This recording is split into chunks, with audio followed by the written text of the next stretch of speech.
Hi friends, எல்லோரும் எப்படி இருக்கீங்க? இன்றைக்கி பார்த்தீங்கன்னா ஸ்ரீநிதிக்கு காலேஜ் விட்டு வரப்போ ஈவினிங் ஸ்நாக்ஸ் செஞ்சு கொடுக்கலான்னு சொல்லிட்டு ஒரு எக் நூடுல்ஸ் செய்யலான்னு சொல்லிட்டு ரெடி பண்ணிகிட்டு இருந்தேங்க.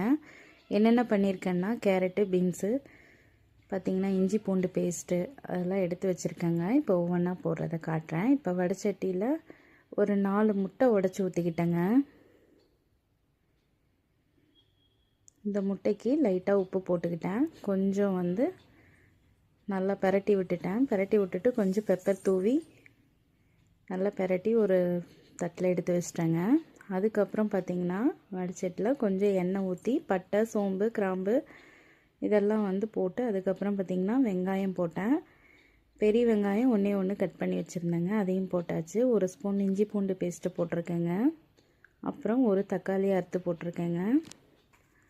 அதுக்கப்புறம் நம்ம கட் பண்ணி வச்சுருந்த கேரட்டு, பீன்ஸு இதெல்லாம் அரிஞ்சதை போட்டாச்சுங்க. காய் வேகிறதுக்காக கொஞ்சம் உப்பு போட்டிருக்கேன். கரம் மசாலாவும் லைட்டாக மிளகாத்தூளும் போட்டிருக்கேங்க. அதுக்கப்புறம் இந்த நூடுல்ஸ்லேயே ஒரு பேக்கெட் பவுட்ரு வரும் இல்லையா, அதுவும் போட்டிருக்கேன். அது போக நூடுல்ஸை லைட்டாக வேக வச்சு ஹாஃப் பாயில் பண்ணி அதையும் போட்டு நல்லா பிரட்டி எடுத்துக்கிட்டேங்க.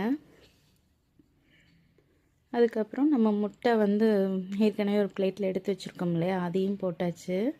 இப்போ இது எல்லாத்தையும் போட்டதுக்கப்புறம் அவ்வளோதான், இது ரெடிங்க. நம்ம லைட்டாக சிம்மில் வச்சு ஹீட் பண்ணியாச்சுங்க.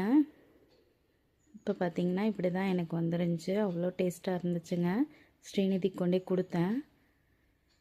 காலேஜ் விட்டு வந்ததுக்கப்புறம் சாப்பிட்டு எப்படி இருக்குன்னு சொல்லுவான்னு பார்த்தா ரொம்ப டேஸ்ட்டாக இருக்குங்கம்மான்னு சொன்னால் ரொம்ப சந்தோஷமாக இருந்துச்சு. அது போக எனக்கும் இங்கே வாங்கன்னு சொல்லி ஊட்டி விட்டாளுங்க.